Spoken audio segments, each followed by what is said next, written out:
Appassionati di moto e amici di moto.it, ciao a tutti. Siamo in Andalusia, Spagna, per la prova della nuova Kawasaki Z900. Una moto completamente nuova, a partire dal motore che non deriva dalla vecchia 800 ma dalla 1000 più recente. La cilindrata è stata leggermente ridotta, siamo scesi a 948 cm3 e la potenza è scesa a 125 cavalli a 9500 giri. Chiaramente il motore adesso è omologato Euro 4, la coppia massima è invece di 10 km a 7700 giri. Ricordiamo che la Z800 che va a sostituire questo modello aveva una potenza di 113 cavalli. Ma non sono solamente queste novità di tipo meccanico, ma c'è stato un grande lavoro su tutta la moto che ha permesso di tagliare il peso, pensate, di ben 20 kg circa rispetto alla Z800. Siamo a 210 kg con il serbatoio pieno. La sigla ricorda la prima Z900, quella del 1972, pensate, sono passati 45 anni. Ma il motore ha ricevuto tante modifiche a livello di frizione, a livello di cambio e soprattutto, qui si vede molto bene con la colorazione verde, c'è un telaio traliccio completamente nuovo. Pensate, questo telaio pesa 13,5 kg, quindi è un'unità piuttosto leggera ed è totalmente in acciaio. Altra novità è la sospensione che ha una disposizione, vedete, quasi orizzontale. La forcella è una forcella da 41 mm a steli rovesciati. In questo caso la regolazione è prevista solo sullo stelo di sinistra.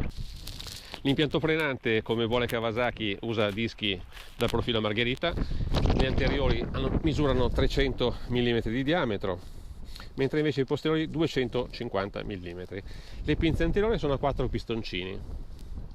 Hanno l'attacco tradizionale e non radiale. La strumentazione è a matrice negativa.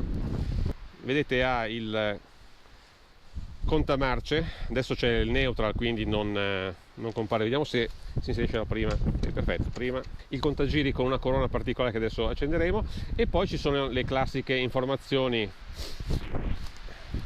che si possono pilotare con i tasti alla base del cruscotto. Bello rivestimento che è stato scelto per la nuova sella. Naturalmente esiste anche la possibilità di avere un'altezza differente. Questa è di serie a 795 mm dal suolo, quella più alta la rialza di 25. La serie passeggero in realtà invece è un pochino piccolina e peraltro mancano anche gli appigli del passeggero. C'è la classica cinghia anteriore. Il prezzo della nuova Z900 è 8.990 euro.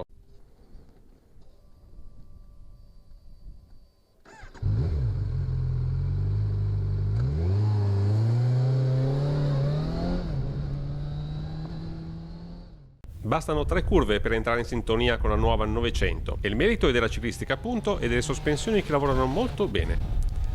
La maneggevolezza c'è tutta, ma non è esaltante, e questo nella ricerca di un buon compromesso con la stabilità quando si va forte, e così anche lo sterzo non è mai nervoso. La moto si lascia guidare con naturalezza e ricambia con belle emozioni nel misto, non richiede troppo impegno e sa divertire. La taratura di base delle sospensioni convince nell'assorbimento dello sconnesso, come nel sostegno in frenata e nel comfort. Positivo è anche il giudizio sui freni, che sono adeguati per potenza e modulabilità. Il manubrio piatto e poco rialzato è da vera naked e passa un bel controllo. La sella non è alta da terra e questo facilita a tutti la guida. Buono il comfort anche sul fronte delle vibrazioni, ma quello che manca, e del resto è chiaro parlando di una naked, è il riparo dall'aria, che sulla Z900 non può nemmeno contare sulla posizione di faro e cruscotto, che sono montati bassi per ragioni estetiche. E poi c'è meno ospitalità per il passeggero, che ha sella piccola e niente appiglie, anche se questo è un male comune su tante naked sportive. Che la 900 pesi meno della precedente 800 è evidente, e anche la guida è diventata molto più dinamica. Se un appunto dobbiamo farlo è alla mancanza del controllo di trazione, ormai dato per scontato sul nuovo modello, soprattutto se potente come questa Z900. Il motore è il vero protagonista della moto, è fluidissimo quando si va via con le marce lunghe, si può riprendere in sesta marcia da meno di 30 orari, è regolarissimo nell'erogazione, è una spinta costante che dà gusto dai 3.000 ai 10.000 giri, adattandosi al traffico come esaltando nel misto veloce. Insomma, sono 125 cavalli di carattere e ben sfruttabili. Frizione e cambio, privi di difetti, e consumi ragionevoli, chiudono alla fine un quadro motoristico davvero eccellente.